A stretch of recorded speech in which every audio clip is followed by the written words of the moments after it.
আমাৰ গাঁওখনৰ নাম দলনিকুৰ গাঁও। এইবাৰ বানপানীৰ সময়ত যথেষ্ট ৰাইজৰ ক্ষতি হ'ল। পানীৰ আগত যিমানবিলাক মাটি ৰুইছিলে নে ধান ভালে হয়, আৰু ইয়াত আমাৰ কমপ্লিটলি অৰ্গেনিকলি হয়, অৰ্গেনিকৰ জৈৱিক খেতি হয়, আৰু গোটেইখিনি পথাৰতে ধান ৰুই এদায় কৰিছিলে যদি প্ৰায়খিনি ধান ৰুই এদায় কৰিছিলে যদিও বানপানীৰ প্ৰবল বানপানী এইবাৰ গোটেইখিনিকে আচলতে ধুৱাই লৈ গ'ল।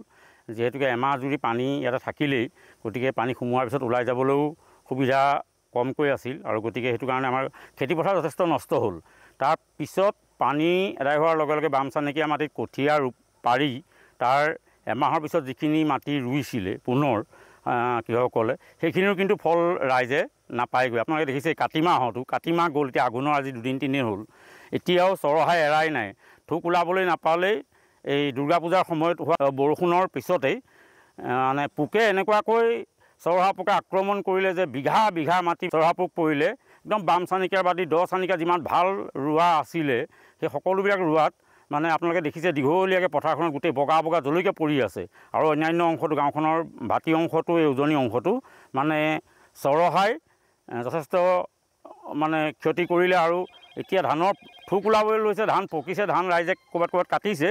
প্ৰকৃতিয়ে এবাৰ কিয় দিয়া নাই নাজানো, মুঠতে বানপানীয়ে নিলে, তাৰপিছত আকৌ কঠীয়া পাৰি আকৌ ৰোপণ কৰিলে, আকৌ গ'ল। মাহ খেতি কৰিছিলে, মাহ খেতিও পোকে খালে যথেষ্টখিনি। দ অংশবিলাকৰ মাহ খেতিত প্ৰায় নায়েই, দুবাৰকৈ মাহো সিঁচিবলগীয়া হ'ল। গতিকে ৰাইজৰ এই প্ৰতিকূল অৱস্থাত ৰাইজে এইবাৰ যথেষ্ট ক্ষতি হৈছে। আৰু চৰকাৰৰ ঘৰৰ পৰা আচলতে ক'বলৈ গ'লে এতিয়ালৈকে VLEWজনেই ইয়াতে আহি মানে প্ৰদক্ষিণ কৰি পেলাই এই কথাখিনি মানে জনোৱা হোৱা নাই।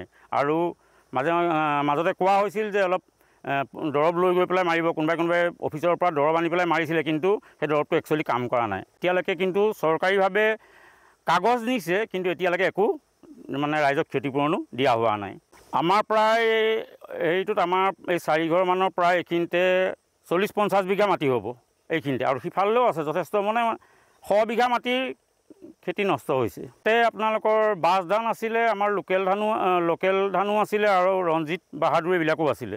ৰঞ্জিত বাহাদুৰকতো যথেষ্ট ক্ষতি হৈছে, ৰঞ্জিত বাহাদুৰ ধানে আচলতে বেছিকৈ ইয়াতে প্ৰডাকশ্যন হয়, এইখিনি ক্ষতি বেছিহে হৈছে।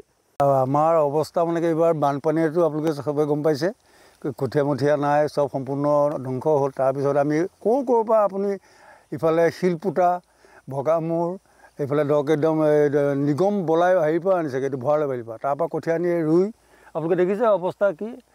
আৰু চবতকৈ এটা দুখৰ বিষয়, আমাৰ যিজন VLO তেওঁতোতো আহি পেলাই এইবোৰ অকণমান চাই মেলি তেওঁ ওপৰলৈ হেৰি দিব লাগে, আজিলৈকে কিন্তু তেওঁ অহা নাই।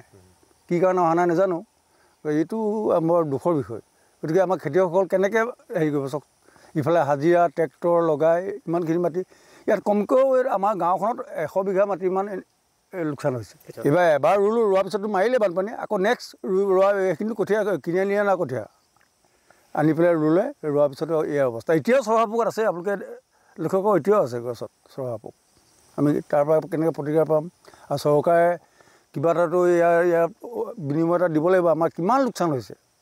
গতিকে আমি চৰকাৰলৈ এটাই অনুৰোধ যে যিসকল আমাৰ যিখিনি আমাৰ ক্ষতি হৈছে তাৰ এটা ক্ষতিপূৰণ দিব লাগে চৰকাৰে কৃষি বিভাগৰ ফালৰ পৰা। বেয়াটো সম্পূৰ্ণ একেবাৰে লাগিছে। ধৰক এতিয়া পথাৰত চবেই ধান কাটি আছে, এতিয়া চাওক এই লাষ্টত এই গৰুক খুৱাবলগীয়া হৈছে, আপোনালোকে দেখিছে ধান এতিয়া থোক নোলায় এইখিনি ধান এতিয়া। গতিকে এইখিনি অৱস্থাটো একেবাৰে বেয়া, একেবাৰে দুখৰ বিষয়। আৰু চকুৰ পানী হেৰিত পৰিছে, কান্দিবলগীয়া হৈছে।